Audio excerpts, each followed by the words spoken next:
It is a common misconception that the Mongol conquests were purely destructive. They were not just an apocalypse, they were a corporate takeover. The greatest, most terrible asset stripping operation in human history, where the primary asset was humanity itself.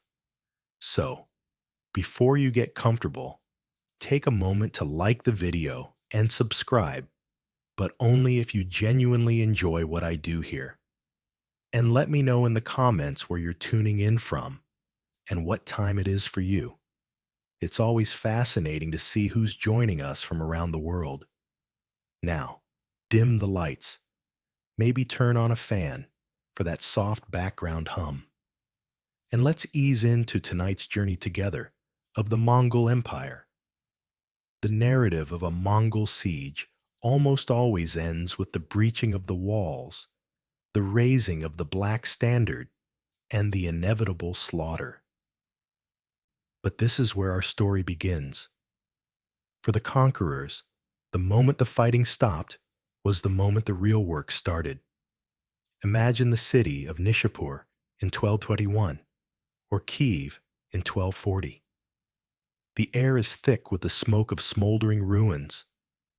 The silence of the dead is broken only by the commands of the Mongol officers.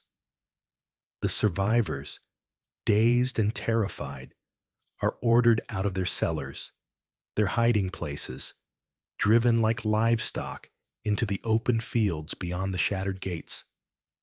Here we witness not chaotic pillage, but a cold, bureaucratic audit. This is the harvest of sieges. The Mongol military machine, organized into tumans, divisions of 10,000, was ruthlessly efficient. The first act was not plunder, but classification. The entire surviving population was forcibly divided.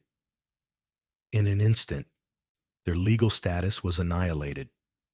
They were no longer citizens, merchants, priests, or farmers. They were quol, a Turco-Mongolic term we often translate as slave, but which more accurately signifies bondservant, or, more chillingly, property of the Khan's court. This process was not lawless brutality. It was law-full brutality. We must analyze this moment through the lens of the Yasa, the great legal code attributed to Genghis Khan. The Yasa was not a civil code concerned with individual rights. It was a military and administrative framework designed for one purpose: the efficient expansion and maintenance of the empire. Under the Yasa, a city that resisted Mongol demands, as virtually all did, forfeited all rights upon capture. Its population was not simply captured, it was harvested. The legal distinction is vital. A captive might be ransomed, a prisoner exchanged, but a harvested resource belongs, by right of conquest, to the imperial machine. This entire system debunks a persistent myth that the Mongols were simple nomads who destroyed what they couldn't understand. The records, from chroniclers like Juvayni to Persian administrators, show the opposite. They understood exactly what they were conquering. They saw cities not as places to live, but as reservoirs of skilled labor and taxable assets. The sorting process, as described by eyewitnesses and chroniclers, was meticulous. First, the artisans and craftsmen were separated. Weavers, architects, metallurgists, armorers, and siege engineers, anyone with a skill deemed useful to the imperial project, were segregated. These individuals were the prize catch. They were immediately cataloged, their names and skills recorded, and they were destined for the Mongol heartland, for the new capital of Karakorum, or for the personal estates of the conquering generals. Those left after the skilled artisans were sorted faced a different fate. The strong young men were often conscripted into the Mongol auxiliary forces. They became the Hashar, a term for levied troops, but in this context, they were effectively human shields and siege fodder. They would be marched to the next city, forced to build the siege engines, fill the moats, and dig the sap in tunnels to conquer their own neighbors. Their servitude was short, brutal, and almost always ended in death. The remaining population, the women, children, and unskilled men, were another category entirely. They were distributed as chattel. They became domestic servants, concubines, or laborers on the vast ordu, the camp courts of the Mongol nobility. Their value was calculated purely in their capacity to serve and to reproduce. This wasn't just plunder for personal wealth. It was strategic resource allocation on a massive scale. Every artisan deported to Mongolia was one less skilled worker supporting a rival kingdom, and one more mind and pair of hands building the splendor of the Khan's capital. Every conscripted Hashar was a body to absorb an arrow, saving the life of a valuable Mongol warrior. And so, the great supply chain began. From the ruins of the Khwarezmian Empire, from the ashes of the Rus's principalities, from the subjugated lands of the Caucasus, vast columns of the dispossessed began their long march. These were not aimless refugee columns. They were organized, guarded transports. They were provisioned with just enough to survive the journey and moved along the Yam, the sophisticated Mongol imperial courier network. The same system that carried vital messages across the continent in days now carried human cargo across it in months. When we consult the records of travelers like William of Rubruck, who journeyed to the Mongol court in the 1250s, he describes encountering French, German, and Hungarian artisans in the heart of Mongolia. They had not traveled there by choice. They were the products of this harvest. The siege, therefore, was not the end of a city. It was its liquidation. It was the first, violent, and highly organized step in a vast, transcontinental system designed to convert human life into imperial power. The financing of the Mongol Empire wasn't based primarily on gold or land, but on the systematic commodification of its conquered peoples. The journey along the Yam was itself the second stage of this dehumanizing bureaucracy. These columns of captives, stretching for miles, were not just moving to a destination. They were moving into a new legal classification. Upon arrival at the Great Ordos, or the imperial capital of Karakorum, the harvest was sorted again, this time for permanent allocation. This is where we move from the chaos of the siege to the cold, established machinery of servitude. This is how the raw material of captured humanity was converted into imperial power. We must deconstruct this system by analyzing its three primary functions: the exploitation of skill, the appropriation of military force, and the generation of domestic and financial capital. The first category, and the most famous, was the artisan class. This group has often been used to myth-bust the idea of Mongol barbarism, pointing to a supposed benevolence. The common belief is that these skilled workers were treated as honored guests. When we consult the primary sources, we find a much colder, more utilitarian reality. The traveler, William of Rubruck, visiting the Mongol court in the 1250s, famously encountered a Parisian goldsmith, Guillaume Boucher, living and working in Karakorum. Boucher was fed, he was housed, and his life was protected. But was he free? Absolutely not. His privileged status was purely functional. He was, in the legal framework of the empire, imperial property. His life was spared and his needs met only because his skill, creating silver fountains and elaborate metalwork for the Khan's court, served the prestige of the empire.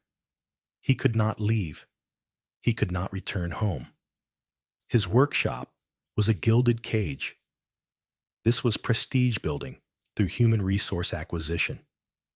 The Mongol court demonstrated its power not just with gold, but by possessing the greatest minds and hands of the conquered world.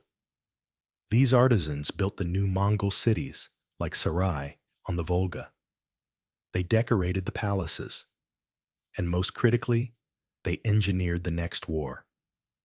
When we analyze the Mongol conquests, we see a pattern of technological appropriation.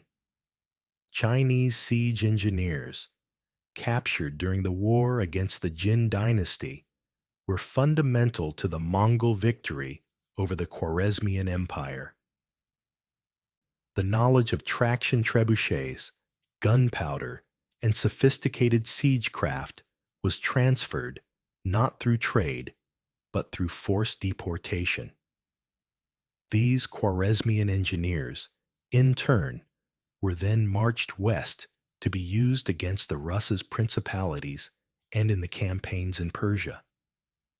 This was the empire's research and development wing, a mobile, captive think tank. Their servitude was not the brutal field labor of a plantation, but the strategic, high-stakes bondage of a military asset.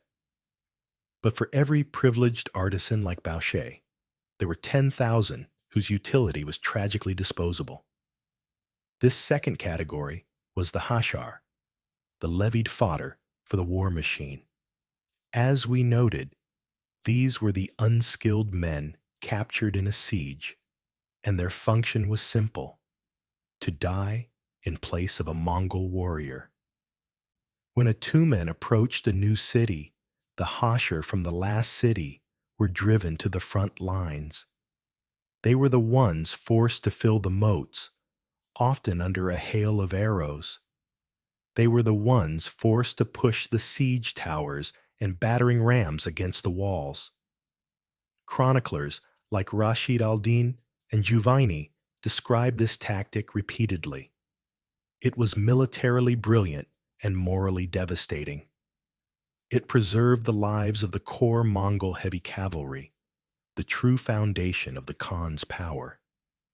It also served as profound psychological warfare, forcing the defenders of a city to slaughter people who, just weeks before, were their allies, neighbors, or countrymen. This system also included the forced conversion of enemy soldiers. Conquered warriors, particularly skilled archers or cavalry from other steppe tribes, were often absorbed into the Mongol army as nukur, or bondservants. Their loyalty was enforced, their families often held as collateral. Their military prowess was, in an instant, turned against their former masters. The Mongol army didn't just defeat its enemies, it consumed them. The third and largest group was the domestic and agricultural engine. These were the hundreds of thousands of unskilled men, women, and children who were classified as khul, chattel slaves. This is where the Mongol system most closely resembles the slavery models of Rome or the later Americas. These people became the property of the Mongol noyan, or nobility. As the empire settled, the ruling elite, still fundamentally pastoralist, required vast new labor pools to manage their conquered agrarian societies. Who would work the fields of Persia and China? Who would tend the massive, ever-growing herds of the Ordus, the enslaved population? Their labor freed the entire Mongol population, both men and women, to focus on the two things that mattered: administration and warfare. When we compare this to contemporary systems, we see a crucial economic function. For the women in this category, servitude was almost invariably tied to sexual exploitation. They were absorbed into the households and harems of the elite, becoming concubines or domestic servants. Their legal status was hereditary. Their children would be born into servitude, their status defined by their mothers. This was a system not just of labor extraction, but of forced reproduction to expand the human property of the master's clan. This massive pool of human chattel also became the empire's most liquid financial asset. The Mongol conquest directly fueled the major slave markets of the medieval world. We must analyze the economic axis that ran from the Golden Horde in modern-day Russia and Ukraine, south to the Black Sea. Here, Genoese and Venetian merchants, operating from fortified trading posts like Kaffa in the Crimea, acted as middlemen. They were the primary customers of the Mongol regime. The Golden Horde conducted massive slave raids into the Rus's principalities and the Caucasus, specifically harvesting Circassians, Alans, and Slavs. These captives were force-marched to Kaffa and sold. Their destination? The Mamluk Sultanate in Egypt. The Mamluks, a military caste of slave soldiers, constantly needed to replenish their ranks. The Golden Horde became their primary supplier. This trade was astonishingly lucrative. The sale of slaves to Egypt brought in a steady, massive stream of gold, silver, and high-tech steel, which in turn financed the Golden Horde's administration and military operations. This is the central, chilling equation of the Mongol economic engine. The system was a perfect predatory loop. The artisan built the war machine, the hosher absorbed the damage for it, and the chattel slave was sold to finance it. This machinery was not static. It was a living, brutal, and adaptive system that converted grief into gold, skill into steel, and bodies into barriers.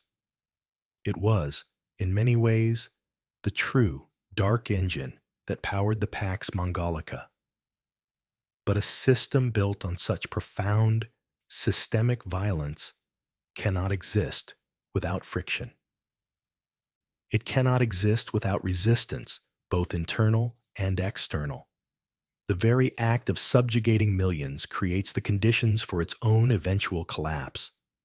That predatory loop, artisan, soldier, and chattel, was the economic engine of a nomadic empire in a state of perpetual conquest.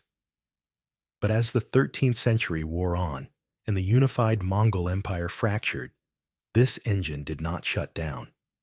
It was inherited, localized, and adapted, becoming the financial foundation for the great successor, Khanate. The machinery of servitude, perfected in conquest, now became the bureaucracy of rule. This is the final, profound legacy of the system, how it defined the states that rose from the empire's ashes. We look first to the Golden Horde, ruling over the Rus's principalities and the Pontic-Caspian steppe. Here, the economic model remained the most explicit. The Horde's leadership, lacking the numbers to occupy the vast northern forests, opted for a system of remote exploitation. The harvest of the initial invasion was replaced by the farming of the surviving states. The primary financial mechanisms were twofold: the yasak, or tribute, and the state-monopolized slave trade. The yasak was not just a tax paid in silver or furs. Russian chronicles are filled with accounts of the horde demanding tribute in people. When a principality fell short, Mongol raiders, or, more often, their empowered Muscovite agents, would extract the balance in human lives. These captives were funneled directly into the Horde's second great revenue stream, the Black Sea slave market. When we analyze the economic records of the Genoese colony of Kaffa, we see the Golden Horde acting as a corporate entity. The Horde supplied the market with a constant stream of Circassian, Alan, and Slavic captives. The Genoese distributors then shipped this human cargo to its primary customer, the Mamluk Sultanate in Egypt. This trade was the financial spine of the Golden Horde. It was not a byproduct of their power. It was their power. The gold and steel received from Egypt funded the armies that in turn enforced the collection of Yasak and staged the raids that captured more slaves. The loop, once continent-spanning, had now become a localized, self-perpetuating, and devastatingly efficient regional economy. The legacy here is bitterly ironic. To manage this system of tribute, the Khans empowered one Rus's principality to act as their chief tax collector, Muscovy. The princes of Moscow grew powerful by becoming the instruments of this oppression. They adopted the Mongol systems of census, collective punishment, and corvée labor. When Muscovy finally overthrew the Horde, it did not dismantle the machinery of subjugation. It nationalized it. Many scholars argue that the institution of Russian serfdom, which legally bound the peasantry to the land, was a direct institutional descendant of the Mongol Yasa's principles of collective service and state-owned humanity. In the Ilkhanate of Persia, the system evolved differently. Here, the Mongol minority ruled over a vast, sophisticated, and ancient agrarian society. The harvest of artisans and scholars from the 1220s and 1250s was complete. Now, this captured population had to be managed. Here, we see the transition from QUL, chattel slave, to a complex, stratified social pyramid. The Mongol Noyan, or nobility, became a new landowning aristocracy. Their vast estates, or ikta, were granted by the Ilkhan, and their productivity depended entirely on bonded labor. The surviving peasantry, while not always slaves in the chattel sense, were legally tied to these lands. Their labor and produced the property of their new Mongol masters. The captured artisans, meanwhile, became the permanent hereditary bureaucracy. They ran the mints, managed the tax rolls, and administered the state for rulers who were, in many cases, still semi-nomadic. The gilded cage of Guillaume Boucher became an institutional reality for an entire class of people. The Ilkhanate's economy was a dual system, a Mongol military elite funded by a Persian administrative class that was itself legally bonded to the state. Finally, in the Yuan dynasty of China, Kublai Khan attempted the most ambitious fusion of all. He imposed Mongol steppe law onto the most populous and complex society on earth. The Yuan government established a formal, four-tiered legal hierarchy. At the very top were the Mongols. Below them, their non-Mongol steppe allies. Third were the Hanren, or Northern Chinese.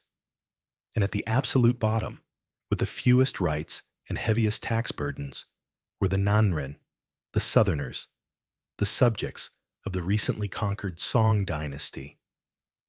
This was not slavery for all, but it was systemic, ethnic-based oppression as state financial policy. The Nanren bore the brunt of the labor levies needed to build the new capital, Dadu, modern Beijing, and to excavate the Grand Canal. Alongside this, the Mongol nobility imported their personal cool system, owning vast numbers of private slaves for their estates, a practice alien to traditional Chinese law. This created a new economic reality, where a foreign military caste was supported by a combination of state-enforced corvée labor and personal chattel slavery. The Mongol Empire, therefore, did not just conquer with the sword. It financed itself by creating the most extensive system of human commodification the world had ever seen. It altered the genetic map of Eurasia through forced deportations. It created a brain drain in the Middle East and Russia that stunted cultural development for a century, while simultaneously fueling a technological and artistic boom in its own heartland. This system's echoes outlived the empire itself. It provided the institutional framework for Russian serfdom, entrenched the Mamluk slave soldier model in Egypt, and forged a new, brutal aristocracy in Persia. History rarely offers us such a stark example of human lives converted on an industrial scale into state power. The great Khans are long gone, their empire dissolved into the steppes. But the legal and economic chains they forged, the idea that a person could be a state asset, a tool, a unit of finance, would be reforged again and again by the empires that followed. The echo of the Yasa in this was terribly long.